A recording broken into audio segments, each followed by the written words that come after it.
Well, here we are. This was quite unexpected. I found a sign that says Pearl's Estate Sale. And yes, Florida does have hills sometimes. Not many. It's half off. We're going to see if there's anything left. It's the end of Sunday. I just happened to have been rained out at Mount Dora. So we're going to see if this is anything. They're giving us lots of ways to spend our money. Oh, and a good reason. I'll take this for half price. Well, it looks sort of like the end of a sale. Household stuff, needful things, Mr. Coffee, $5. You know, you could make money on reselling some of this stuff, absolutely. It's just that I don't see a lot that looks old or vintage. And it may be because it looks like this was a guy's house. Not that a lot of guys don't collect. I mean, this guy collected, but it seems more like rifle scopes and motorcycle reproduction stuff and things that are not necessarily my collectors. Of course, having said that, gun sights are pretty easy to sell online, and I've had good luck with them before, so I may take this after all. Now, for a general reseller, some of these fishing vests, Bike Week Daytona, some of these things definitely have a specialty market and could sell well. A couple of gun cases. We're in a pretty rural area. Now, here we go, a travel case. This is something I have a customer for. The one thing you have to worry about on these travel releases is when they start to look a little rough on the outside, those bands sometimes are rubberized and can decay. And then you also want to make sure that it wasn't used as a tackle box, but the inside looks really clean. It is, of course, the old Samsonite silhouette travel valise and makeup case, and these really do seem to be doing well, and for only $4, I think it'll clean up. I'm willing to give that a shot. These kinds of accessories actually can sell online in most jurisdictions. Holsters are also of interest if they're older, which this is.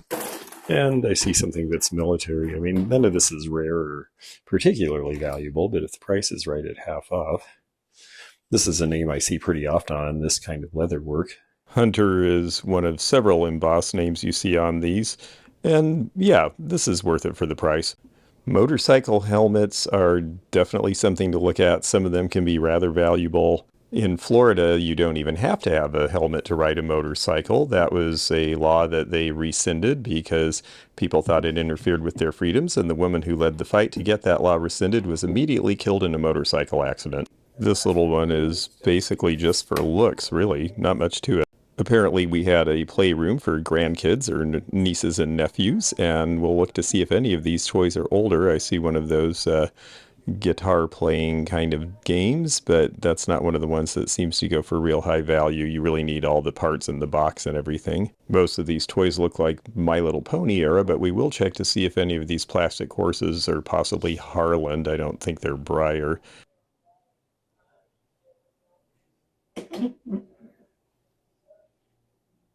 If your kids need a Barbie-sized condo tower, well, that is certainly an inexpensive price on that. You know, there are definitely bargains here if you are at the end of a sale. If you're a general line reseller particularly, you could pick up boxes of this stuff for very, very, very little money if you want to deal with it. And there's some things, you know, yes, the jacket's ripped, but art history books, usually those sell for $15, $25, $50, sometimes $100, depending on the subjects.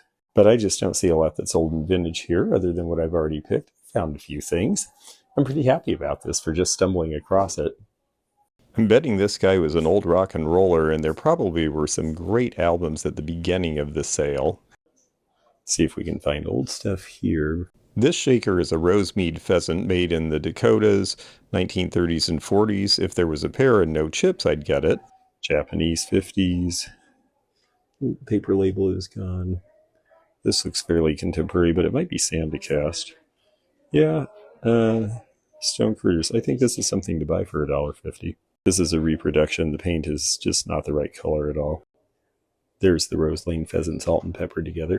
Boy, did we have crummy weather this weekend for Mount Dora, but I still had a good show, thankfully, in the 2 good days we did get in. I don't understand putting firm on something when the sale is almost over. I do look for old car parts because they do sell well online. I think that's a Chevy. Mid-50s. If not some other GM product, but it's just too corroded to buy. It wouldn't sell for much more than the price on it. Nice little die cabinet there. And I always take a look at old stereo equipment, but this is an 8-track, the one thing that there really isn't much demand for now. Boy, a lot of stuff people can make money on. If the tool guys were here, I'm always surprised when this kind of stuff's left at the end of the sale. We had an estate sale once with a bunch of CB equipment, and we probably sold a third of it, but it was such a fad in the mid to late 70s, and it just hasn't taken off again since. This interesting contraption seems to be some sort of a floor jack, now priced at $55.